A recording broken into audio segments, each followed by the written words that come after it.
سب سے پہلے تو میں آپ کا شکریہ ادا کرتا ہوں کہ آپ نے مجھے عالم اسلام کی اتنی بڑی شخصیت کے سامنے بیٹھنے کا موقع دیا۔ تو ان کے سامنے گفتگو کرنا تو یہ تو سورج کو چراغ دکھانے کے مترادف ہے۔ اتنی بڑی شخصیت ہیں یہ، تو میں شکریہ ادا کرتا ہوں آپ کا، ان سے میں فیض لوں گا۔ دیکھیں، یہ جو آپ نے سوال کیا ہے، اگر کتب اہل سنت کا مطالعہ کیا جائے یا ہمارے جو محدثین، مفسرین، مجددین گزرے ہیں، تو میں تو ببانگ دہل یہ کہتا ہوں کہ اہل تشیع میں جتنے بھی ان کے افکار ہیں یا ان کے نظریات ہیں، 99.9% وہ سارا کچھ ہماری اہل سنت کی کتب میں لکھا ہوا ہے۔ ہمارے محدثین، مفسرین، مجددین، جو ہمارے اولیاء صلحاء جو بزرگ گزرے ہیں، ہر چیز لکھ گئے۔ عقائد میں سے عقائد، نظریات، ویژن، تھاٹ، افضلیت مولا علی علیہ السلام کا مسئلہ ہو، جیسے ابھی قبلہ نے ارشاد فرمایا، تو میرے خیال میں جتنی شر و بست کے ساتھ ہمارے بزرگوں نے لکھا ہے مولا علی علیہ السلام کی افضلیت کے حوالہ سے، شاید ہی کسی اور نے لکھا ہو۔ ولایت کی بات ہو تو 350 طرق ہیں، اس کے اوپر میری یہ کتاب بھی ہے، افضلیت صاحب الرایا فی الحدیث الولایہ۔ اسی ایک حدیث ولایت کے اوپر میں نے 350 طرق بیان کی ہے، ایک ایک سند پہ گفتگو کی ہے، اور صحابہ کرام میں بھی اس کا اختلاف نہیں تھا۔ جب غدیر خم پہ یہ اعلان ہوا ہے تو سب سے پہلے آگے بڑھ کے حضرت ابوبکر اور حضرت عمر رضی اللہ تعالیٰ عنہما انہوں نے کہا ہے، بخ بخ لکا یا علی ابن ابی طالب انت مولانا و مولا کل مسلم و مومن و مومنات۔ یہ من کنتم مولا کے ہو۔ ہاں جی، اے ابو طالب کے بیٹے، مبارک ہو کہ آپ ہمارے بھی مولا بن گئے، ہر مسلم کے، ہر مومن کے، ہر مومنہ کے مولا بن گئے۔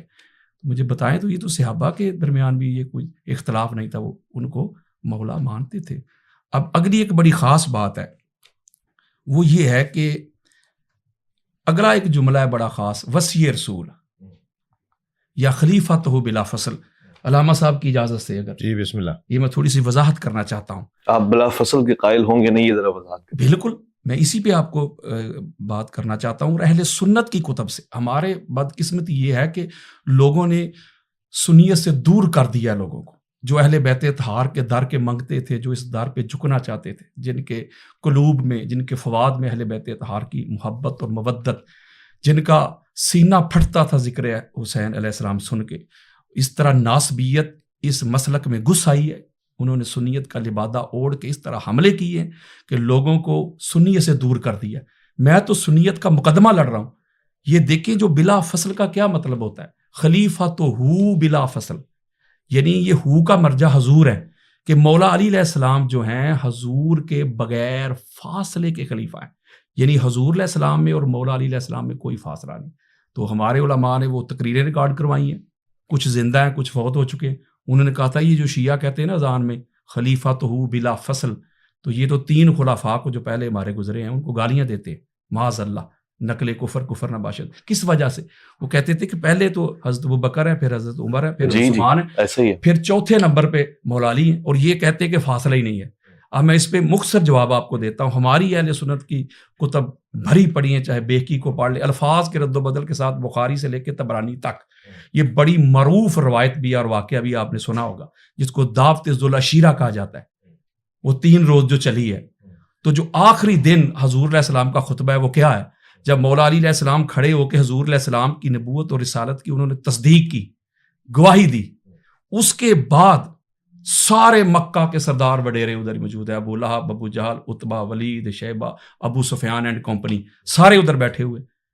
تو حضور علیہ السلام نے فرمایا انا ھذا علی وصی و خلیفتی۔ یہ مستند روایات، میں وہی تو بتا رہا ہوں آپ کو کہ میں آپ کو 150 کتابیں دیتا ہوں۔ میرے آقا نے فرمایا یہ میرا بھائی علی میرا وصی بھی ہے اور میرا خلیفہ بھی ہے۔ یہ کب کہہ رہے ہیں؟ اس وقت فرما رہے ہیں حضور، نہ اس وقت حضرت ابوبکر صدیق کی خلافت تھی، نہ حضرت عمر بن خطاب کی خلافت تھی، نہ عثمان بن عفان کی خلافت تھی رضی اللہ عنہم۔ اس وقت تک تو ان تینوں نے بھی کلمہ بھی نہیں پڑھا تھا۔ جب حضور فرما رہے ہیں کہ علی میرا خلیفہ بھی ہے اور میرا وصی بھی ہے، اور امام دیلمی مسند الفردوس میں جو روایت لے کے آخری دیتا ہوں، پھر اگلا سوال لیں گے، وہ کیا روایت ہے؟ جس حدیث کا نمبر ہے 5066، امام دہلوی مسند الفردوس اہل سنت کے سر کا تاج. آقا علیہ الصلوۃ والسلام نے فرمایا کہ جب اللہ رب العزت نے انبیاء کی ارواح کو تخلیق کیا تو ان سے خطاب کیا. پہلا جملہ فرمایا آنا ربکم، میں تمہارا رب ہوں. یہ سوچیں کہ خطاب کن سے ہو رہا ہے؟ انبیاء سے. ھذا محمد نبیکم، یہ محمد تمہارا نبی ہے، نبیوں کا بھی نبی. اور تیسرا جملہ ھذا علی امیرکم و مولاکم، یہ علی تمہارا امیر بھی ہے اور تمہارا مولا بھی ہے. یہ کب کی بات ہے؟ یہ تب کی بات ہے جو میں کہا کرتا ہوں جب نہ تب تھا نہ کب تھا. اگر تو یہ گستاخی ہے، میں ایک سوال کرتا ہوں اویس بھائی آپ سے، آقا علیہ السلام سوالات راؤنڈ اباؤٹ کم و بیش انبیاء میں کون سا نمبر ہے حضور کا آمد میں؟ آخری نبی ہے. آخری. کیا آپ کا عقیدہ ہے کہ تخلیق میں بھی حضور آخری ہیں؟ نہیں، اول. یہ پوری سیاستہ بھری پڑی ہے. انبار لگا دوں گا ادھر میں کتب اہل سنت کے. جب یہ حضور سے پوچھا گیا کہ یا رسول اللہ آپ کب سے نبی ہیں، تو حضور علیہ السلام فرمایا کب سے؟ کنت نبی و آدم بین الروح والجسد. واہ واہ واہ. ابھی آدم علیہ السلام کی باڈی نہیں بنی تھی، روح نہیں بنی تھی، ان کی تخلیق کے لیے مٹی بھی نہیں گوندی گئی تھی، میں تب سے نبی تھا. تو اس کا مطلب جو حضور کو اقبال نے کہا نگاہ عشق و مستی میں وہی اول وہی آخر وہی قرآن وہی فرقان وہی یاسین وہی طٰہٰ، اس کا مطلب جو حضور کو پہلا نبی مانتے ہیں وہ تو 1.25 لاکھ انبیاء کو گالی دیتے ہوں گے. بھئی حضور علیہ السلام جو ظاہر میں تشریف لائے ہیں عیسیٰ علیہ السلام کے بعد ہیں، آپ کہہ رہے ہیں کہ پہلے، تو آپ تو 1.25 لاکھ انبیاء کے پھر گستاخ ہو کہ ان کو گالیاں دینے والے ہوں گے. آپ کہیں گے ادھر صاحب نہیں ان کو کیوں گالیاں میں نے دینی ہیں، وہ تو تخلیق میں پہلے ہیں، ظاہراً زمانے میں آنے میں آخری ہیں، تو گالیاں کہاں سے آ گئی؟ تو یہی بات میں کہہ رہا ہوں. میں کہتا ہوں یہی ایک آخری بات، یہی فارمولہ آپ ادھر لے آئیں کہ یہ ظاہر جو خلافت ہے نا، ظاہری خلافت، یہ ظاہری خلافت میں مولا علی علیہ السلام چوتھے نمبر پہ آئے ہیں. جو حقیقی خلافت ہے، جو اصلی خلافت ہے، وہ حضور اور علی علیہ السلام کے درمیان کوئی مائی کا لال مجھے فاصلہ تو ثابت کر کے دکھائے. اور یہ سنیت بتا رہا ہوں.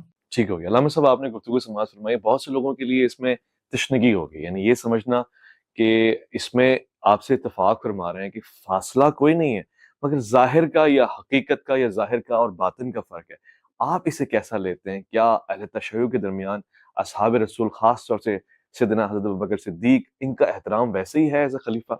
دیکھیے، ہم اس اصلی عنوان پر اگر بات کریں کہ مولا علی علیہ السلام خلیفہ بلا فصل رسول اللہ صلی اللہ علیہ وآلہ وسلم، اس میں اگر بہت بات سمجھنے کی ہے کہ خلافت کے جہاں معنی جانشینی کے ہیں، وہاں خلافت کے معنی نمائندگی کے ہیں، سفارت کے ہیں، اور جگہ پر بیٹھنے والے کو ہی خلیفہ نہیں کہا جاتا.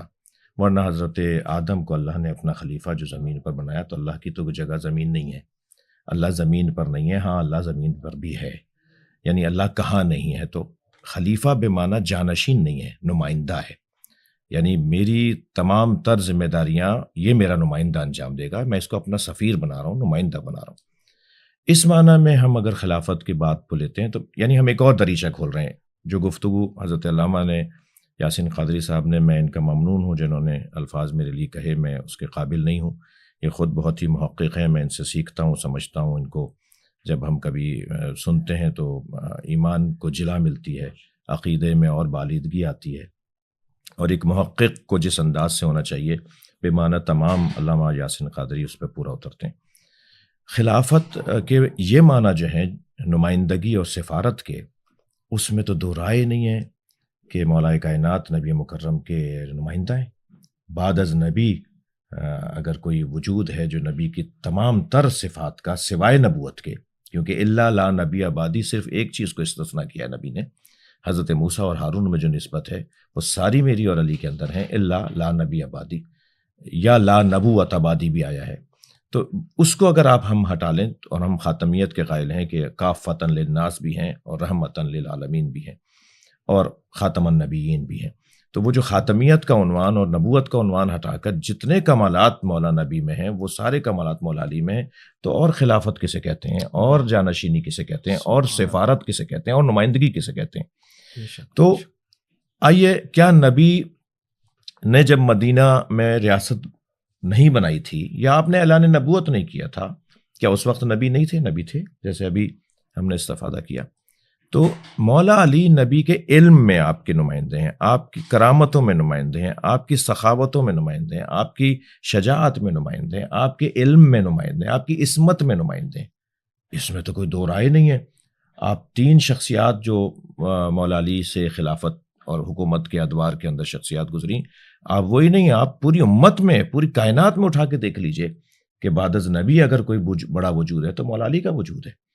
تو اس معنی میں جب ہم بات کر رہے ہوتے ہیں، اور ہم اسی معنی میں بات کر رہے ہوتے ہیں، اور خلافت بے معنی حقیقی میں بات کر رہے ہوتے ہیں کہ کرسی نہیں ملی تو کیا مطلب ہے کہ خلیفہ نہیں ہوگا، وہ نبی کے جانشین نہیں ہوگا. کرسی ملے گی تو یعنی کرسی کی بنیاد پر. اچھا پھر جس انداز سے کیا 6 مہینے تک مولا کائنات نے، جو سب کہتے ہیں، ہم تو اس سے زیادہ بات کرتے ہیں، بالا بات کرتے ہیں کہ نہیں 6 مہینے نہیں، آخر تک نہیں ہوا بیعت کا سلسلہ. لیکن چلیں، آپ 6 مہینے نہیں، آپ 2 دن تاخیر میں، نیک کام تھا، اچھا کام تھا، صحیح کام تھا، کرنے کا کام تھا، تو 6 مہینے کیوں تاخیر ہو گئی؟ اور پھر جس انداز سے حضرت نے اپنے گھر خلیفہ اول کو بلایا اور پھر شکوہ کا اظہار کیا کہ کیا کیا ہے، یہ سارے رویے بتا رہے ہیں کہ مولا علی علیہ السلام ہر اعتبار سے نبی، کیونکہ دیکھیے اعلیٰ کو، افضل کو، اشرف کو، عرفا کو، یعنی یہ کہہ لیجئے کہ آپ اولا کو اگر غیر اولا کی اطاعت کرنی ہے تو یہ خلاف عقل ہے، خلاف منطق ہے، خلاف قرآن و حدیث ہے. یعنی جو زیادہ جاننے والا ہو وہ کم جاننے والے کی اطاعت میں آ جائے تو یہ خلاف قرآن و خلاف عقل و خلاف حدیث ہے، طے شدہ ہے. یعنی بڑا ڈبل پی ایچ ڈی ہے، وہ ایک پی ایچ ڈی کی اطاعت نہیں کرے گا. ٹھیک ہے، ہم یہاں تک دل رکھنے کو آ جاتے ہیں، جبکہ ہم اس سے ہٹ کر بھی ویسے کرتے ہیں، لیکن ہم دل رکھنے کو یہاں تک بھی بات کر لیتے ہیں کہ جو زیادہ بڑا ہے اس کو اطاعت نہیں کرنی اپنے سے کم علم میں اور مقام میں. تو قاعدہ یہ ہے کہ اس کو اطاعت کرنی، اور ایسا کیا. یعنی اگر ہم اس موضوع پہ چلے جائیں کہ خلفائے ثلاثہ اصحاب رسول اللہ صلی اللہ علیہ وآلہ وسلم رضوان اللہ تعالیٰ علیہم، ائمہ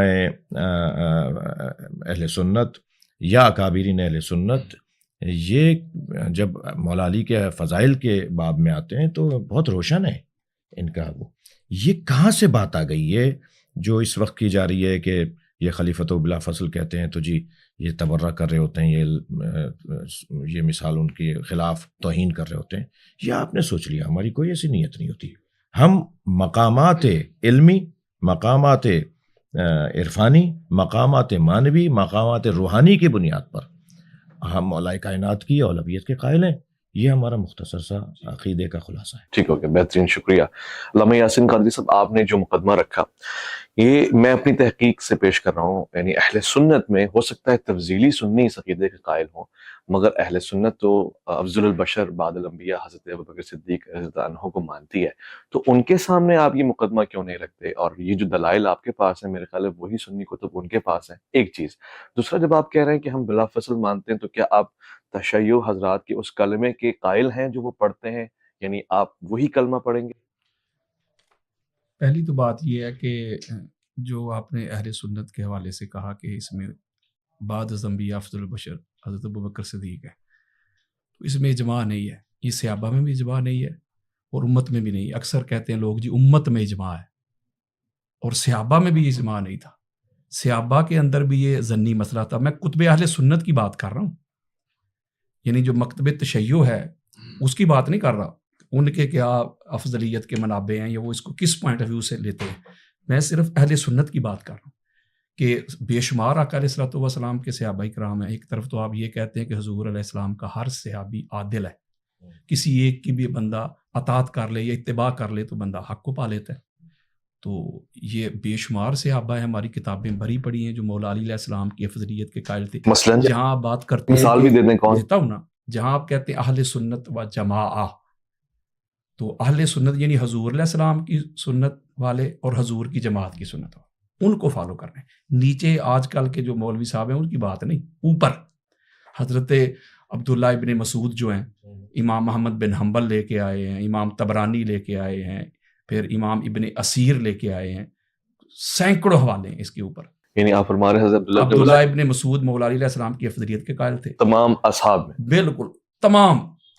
اس کے علاوہ عمار ابن یاسر فضیلت کے قائل تھے، حذیفہ بن یمان ہوں، حضرت مقداد ہوں، حضرت سلمان ہوں، حضرت بلال ہوں، اس کے علاوہ دیگر بھی زید بن ارقم ہوں، ابو سعید خدری ہوں رضی اللہ عنہم، یہ وہ صحابہ کرام ہیں حضور علیہ الصلوۃ والسلام کے. یہ الگ بات ہے کہ مولوی صاحب کو یہ صحابہ نظر نہیں آتے.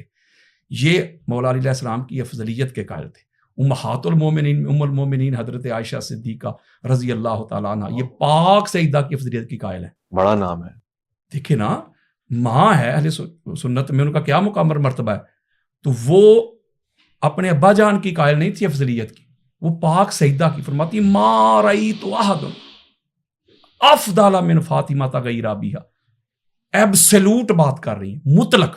کہتی میں نے کائنات میں فاطمہ الزہرا سلام اللہ علیہا کے بابا کے بعد کوئی فاطمہ الزہرا سے افضل اور اعلیٰ کوئی شخص دیکھا ہی نہیں، کوئی شخصیت دیکھی نہیں. اور امام طبرانی اس کو لے کے بے شمار حوالہ جات ہیں، ریفرنسز ہیں. کہ اس کا مطلب یہ ہوا کہ یہ ایک اور بات، جب آپ کسی کو افضل کہتے ہیں، میں نے ایک پہلے بھی آپ کو عرض کی تھی کہ یہ ہمارے ہاں یہ جو ایک لے آئے ہیں نا کہ فضائل سے بندہ افضل نہیں ہوتا، فضائل سے ہی بندہ افضل ہوتا ہے. تلک الرسل فضلنا بعضهم علی بعض، کہ ہم نے انبیاء کو بعض پر فضل دیا ہے، فضیلت دی ہے. تو آپ کہتے ہیں کہ جزوی فضیلت، آپ کہتے ہیں کہ کلی فضیلت. اگر جزوی فضیلت کو بھی لیا جائے، تو جزوی فضیلت میں تو ہر ایک صحابی جو ہے اس کی الگ الگ فضیلتیں ہیں، فضائل ہیں، اور اس میں ہر کوئی آگے پیچھے ہو سکتا ہے. میں نے جب آپ کو مثال بھی دی تھی کہ بے شمار مثالیں ہیں ہمارے پاس، لیکن کلی افضلیت یہ ہوگی. ایک تو کل کہتے ہیں ٹوٹل کو، ٹوٹیلٹی یعنی کل، یعنی فضائل کو جمع کرنا. جب جمع کریں گے، جیسے کہ اس کا مادہ ہے فضل، افضل کا مادہ فضل، جیسے علم ہے عین لام اور میم، یہ مادہ ہے. یہ مادہ آپ کو جہاں نظر آئے گا، یعنی عین لام اور میم سے بنا معلم، تو مادہ آیا کہ نہیں؟ وہ مانا جاننا، نالج. تو معلم وہی ہوگا جس کے پاس وہ عین لام اور میم علم ہوگا. اسی سے آیا متعلم، عین لام اور میم مادہ، علم گین کرنے والا. اسی سے آیا عالم، عین لام اور میم وہی مادہ ہے، مانا وہی دے رہا ہے، علم جاننے والا. علامہ علم جاننے والا. معلوم مادہ وہی، اس میں عین لام اور میم. معلوم کا کیا مطلب ہے؟ جاننا، نالج. اسی طرح صلاۃ جو ہے ہم کہتے ہیں، اس کا معنی ہے صاد لام اور یا. یہ صلاۃ آپ کو جہاں تسلا نارن حامیہ قرآن کہتا ہے، تسلا یعنی کہ وہ صاد لام اور یا ہے، یعنی قریب کرنا. آپ جب یہ ریس ہوتی ہے گھوڑوں کی، تو جو گھوڑا پہلے والے کے ساتھ جڑا ہو نا، اس کے قریب وہ ایسے فاصلہ نہ ہو، اسے عربی میں کہتے ہیں مسلی. یعنی مادہ آ گیا صاد لام اور یا، قریب کرنا. اسی طرح یہ جو افضل ہے، اس کا مادہ ہے فضل. اب افضل وہی ہو سکتا ہے جس کے پاس وہ فضل ہو. آپ قرآن مجید فرقان حمید کا مطالعہ کریں، 114 آیات ہیں جس میں اللہ رب العزت نے فضل کی بات کی. کہیں وہ جو تخت آیا تھا، اسد برخیہ لے کے آیا تھا سلیمان کے دربار میں، تو اللہ کہتا ہے ہائے ہائے، یہ اس کا مطلب ہے جو یہ تخت لے کے آئے یہ فضل ہے. کہیں اللہ کہتا ہے کہ تم غریب تھے، غربا تھے، کھانے کے لیے کچھ نہیں تھا، میں نے تمہیں کھانا دیا، یہ میرا فضل ہے. کہیں اللہ کہتا ہے تم کمزور تھے کفار کے مقابلے میں نے تمہیں فتح دی، طاقت دی، میرا فضل ہے.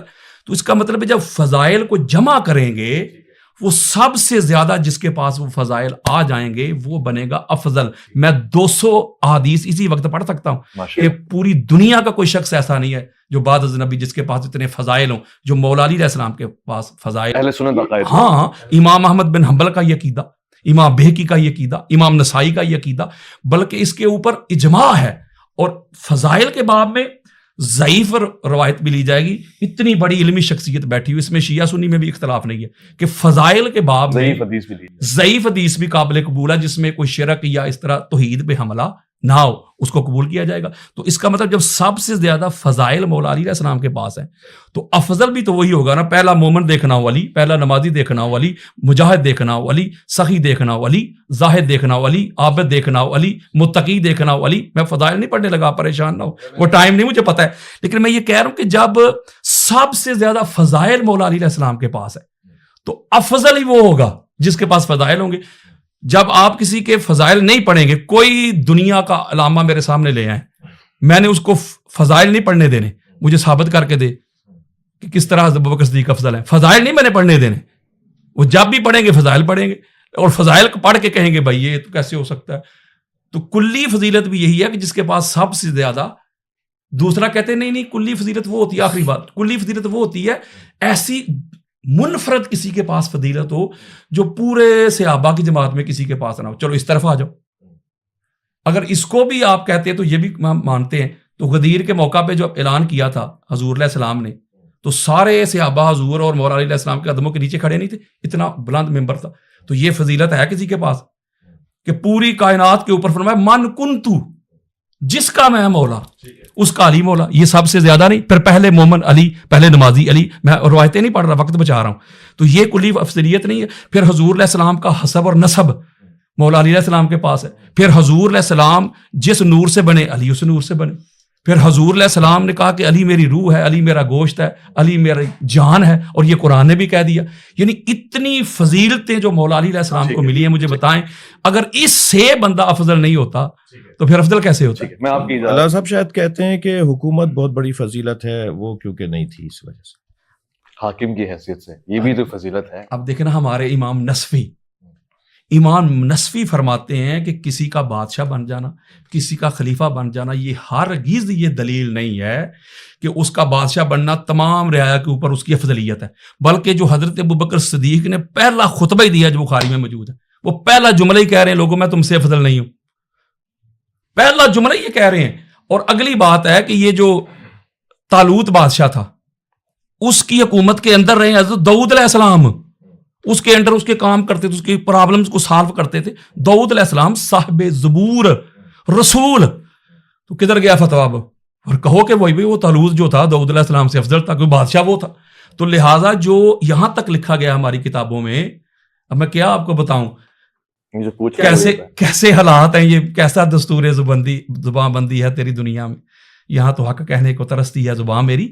بات یہ ہے کہ افضلیت کے جو منابع ہوتے ہیں, افضلیت کی جو شرائط ہیں, جو واجبات ہیں, جو اس کی کنڈیشنز ہیں, اس میں حکومت کا کوئی لینا دینا نہیں ہے.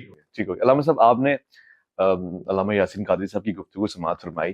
کم و بیش یہی وہی عقائد رکھ رہے ہیں جو آپ رکھ رہے ہیں, یعنی افضلیت کے حوالے سے انہوں نے روشن بیان دے دیا.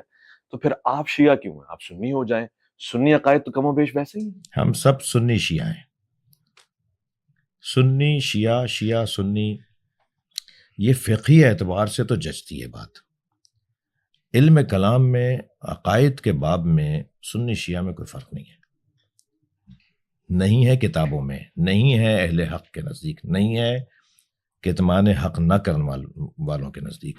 جن کے ہاں حق روشن ہے ان کے نزدیک سنی شیعہ میں کوئی فرق نہیں ہے. سنی شیعہ کا فرق فقہی اعتبار سے ہے. فقہا کے فتاویٰ پہ, جیسے شیعوں میں کئی فقہا کے فتاویٰ پہ عمل ہوتا ہے, اہل سنت کے یہاں کئی فقہا کے فتاویٰ پہ عمل ہوتا ہے. تو کیونکہ اجتہادی ابحاث جو ہیں ان کے اندر اختیار ہے ایک مقلد کو اور ایک غیر محقق کو کہ وہ کیونکہ خود استنباط نہیں کر سکتا قرآن و حدیث سے, اپنے وظائف شرعی کو, اپنی ذمہ داری شرعی ذمہ داریوں کو وہ اخذ نہیں کر سکتا. اس کے پاس وقت نہیں ہے, اس کے پاس مہارت نہیں ہے, اس کی مبانی نہیں ہے, اس کے پاس اس کی بنیادیں علمی طور پہ مضبوط نہیں ہیں قرآن کو سمجھنے کے لیے, حدیث کو سمجھنے کے لیے. لہٰذا اسے محتاج ہے وہ کہ وہ فقیہ سے رجوع کرے, ایک مفتی سے رجوع کرے. تو سنی شیعہ کا جو فرق ہے وہ جچتا ہے کہ فقہی اعتبار سے فرق دکھائی دے کہ یہ امام مالک کے فتوے پہ عمل کرتے ہیں, یہ امام حنبل کے فتوے پہ عمل کرتے ہیں, یہ مثال آیت اللہ خوئی کے فتوے پہ عمل کرتے ہیں, یا آیت اللہ سیستانی کے فتوے پہ عمل کرتے ہیں.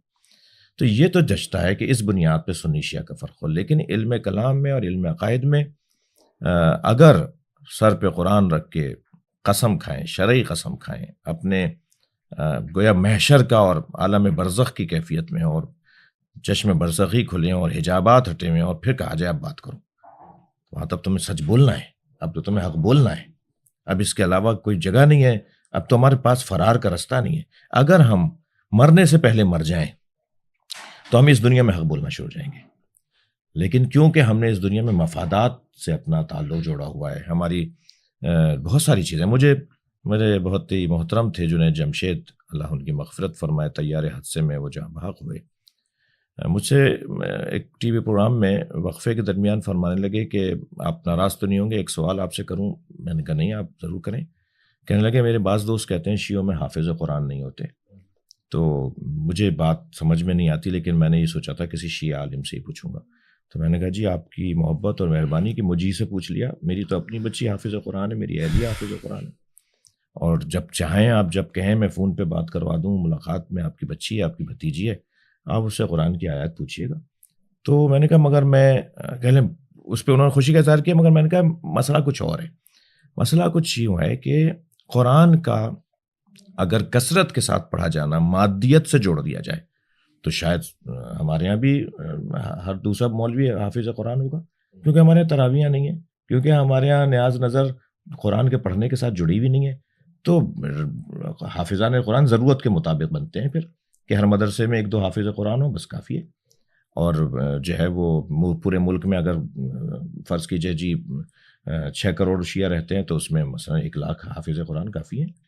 لیکن ہر عالم اور ہر جو ہے وہ حافظ قرآن بھی اس میں اپنا وہ وقت وہ لگانے کے ساتھ اگر فقہی کتابوں میں لگائے تو ہمارے یہاں کیونکہ جب ہم مادیت سے اپنے آپ کو جوڑ دیتے ہیں، ہمارے پیٹ اور ہماری جیب اور ہماری مادی ضرورتیں ہمارے دین سے جڑ جاتی ہیں، تو پھر چھپایا جائے گا، حق نہیں بولا جائے گا، سچ نہیں بولا جائے گا، کہیں یہ نہ ہو جائے، کہیں وہ نہ ہو جائے، مجھے مسجد سے نہ نکال دیا جائے، مجھے مدرسے سے بے دخل نہ. اور ایسا ہوا ہے.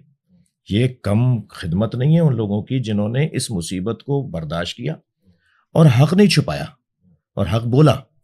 تو بہرحال یہ آیا ہونا ہے. میں ایک بات کہتا ہوں کہ سب کو آنا ہے اہل بیت کی طرف. اللہ میرٹ پر، اللہ قابلیت پر، فطری طور پر سب کو لے کر آئے گا.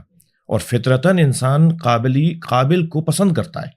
وہ چاہے سب کے سامنے نہ کرے کہ بھائی میں نہیں کر سکتا تھا، چھپ کے کہے گا. ہمارے ساتھ ہوتا ہے. آج تو ہم جو ہے وہ علم کلام اور عقائد کے اعتبار سے اتفاق کے ذہن کے ساتھ بیٹھے ہوئے ہیں. فقہی بحث ہماری ہو نہیں رہی. جو ہم ہاتھ کھولنے اور ہاتھ باندھنے پہ بحث کریں یا سجدگاہ رکھنے یا نہ رکھنے پہ، یقیناً یہ اس کے رد میں دلائل دیں گے، میں اس کے حق میں دلائل دوں گا. تو عقائد کے باب میں ایسا ہوتا ہے، بعض اوقات ٹی وی چینلز پہ یا ملاقاتوں میں ہم سے اختلاف کیا جاتا ہے، اور جیسے ہی وقفہ آتا ہے اور جیسے ہی گاڑی میں ایک دوسرے کو چھوڑنے جا رہے ہوتے ہیں، کہتے ہیں جی میں آپ سے متفق ہوں، مگر میں کیا کروں کہ میں یہ کہہ دیتا تو میرے لیے مشکل ہو جاتی. تو مسائل ہیں. اچھا ہمیں بھی زیادہ توقع نہیں رکھنی چاہیے. ہر شخص کا ایک ظرف ہے، ایک حد ہے، ایک حد تک وہ جا سکتا ہے. کم لوگ ہوتے ہیں جو بڑی مصیبتوں کو برداشت کر لیتے ہیں اور حق نہیں چھپاتے اور حق بولتے ہیں.